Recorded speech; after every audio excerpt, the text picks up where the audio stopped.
ఓం గం గణపతయే నమః. జ్ఞానానందమయం దేవం నిర్మలస్ఫటికాకృతిం ఆధారం సర్వవిద్యానాం శ్రీ హయగ్రీవముపాస్మహే.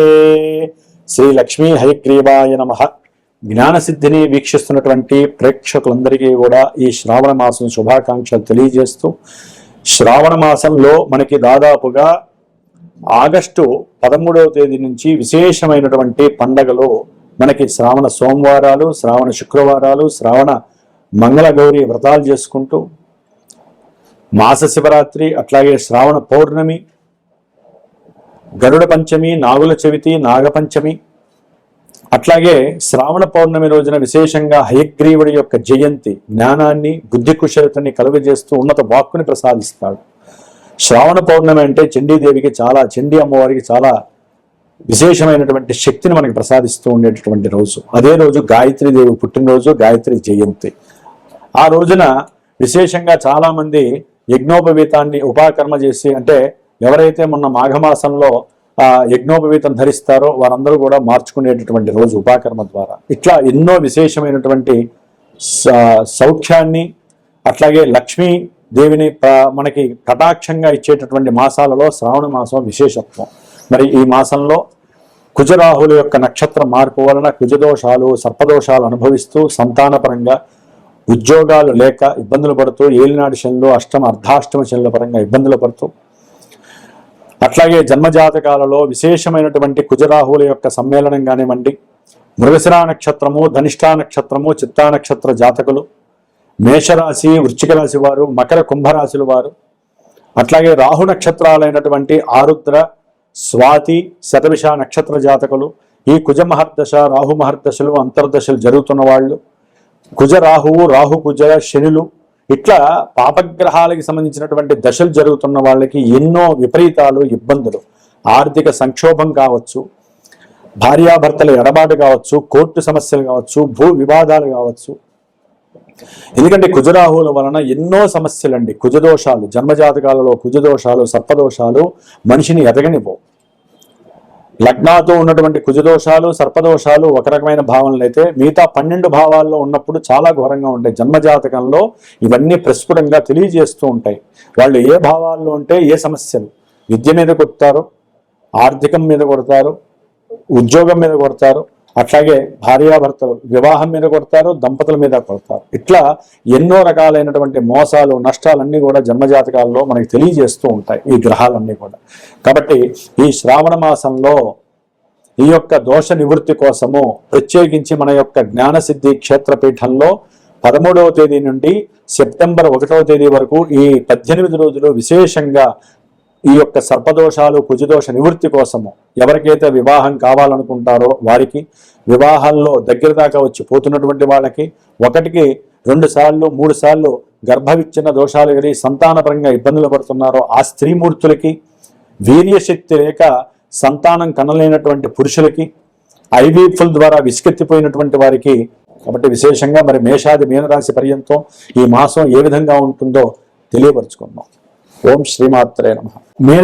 మీనరాశి వారికి ఆగస్టు మాసంలో గ్రహస్థితులను గమనించినట్లయితే వీరికి జన్మరాశిలో ఉన్నటువంటి శని వక్రించి, 12లో ఉన్నటువంటి రాహువు, సప్తమంలో శుక్రుడి యొక్క నీచస్థితి, 6వ స్థానంలో రవి మరియు కేతువుల యొక్క అనుకూలత ఆగస్టు 17 నుంచి.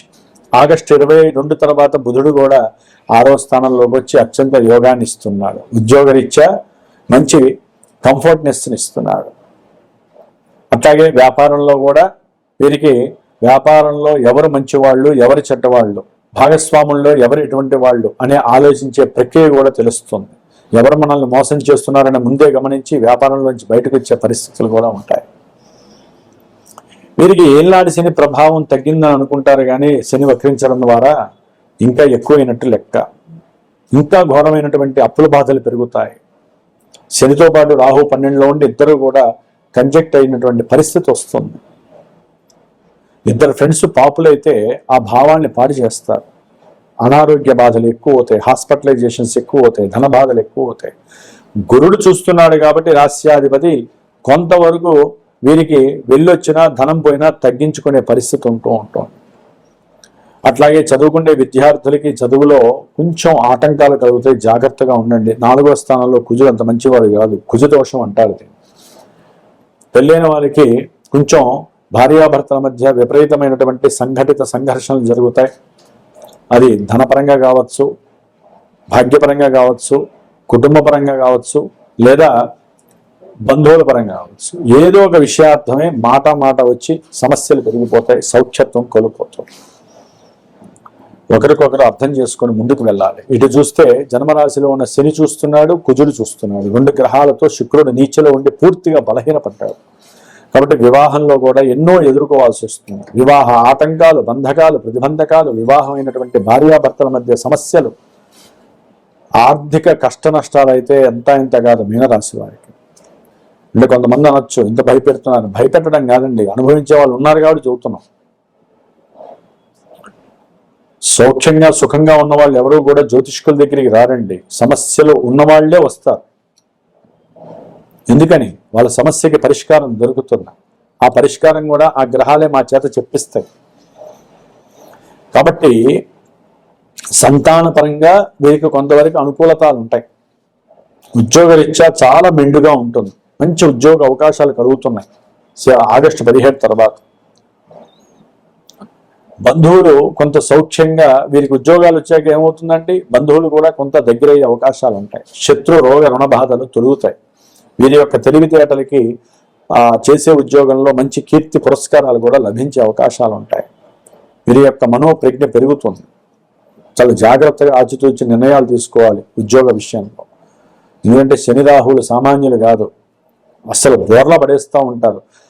గురుబలం ఉంటే ఏంటంటే, గురువు 5వ స్థానంలో ఉన్నాడు, ఆయన ఏం చేయగలుగుతాడు? 5 అంటే ఏంటి? ఉద్యోగానికి వెనక స్థానం. ఒక్క రవి మాత్రమే కాపాడుతాడు. రవి బుధ కేతువులు కాపాడుతున్నారు, అది గుర్తుపెట్టుకోండి. కుజుడు చూస్తే శుక్రుని చూస్తున్నాడు. కాబట్టి ఇవన్నీ మనం చెప్పుకునే కుజుడు మరి కర్మస్థానం, దశమస్థానం మీద కూడా పడుతుంది ఆయన దృష్టి. ఉద్యోగం నుంచి ఏదో డబ్బులు వస్తాయి, చక్కగా ఇల్లు కట్టుకుందాం అనుకుంటారు, అవి రావు. శుక్రుడు బలంగా లేనప్పుడే వస్తాయి.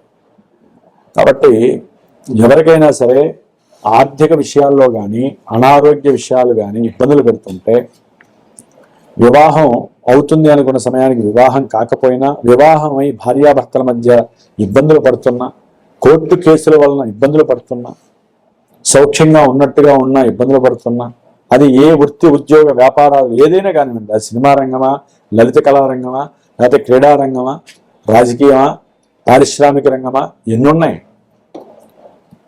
ఏదైనా వృత్తే, ఏదైనా ఉద్యోగమే, ఏదైనా వ్యాపారమే.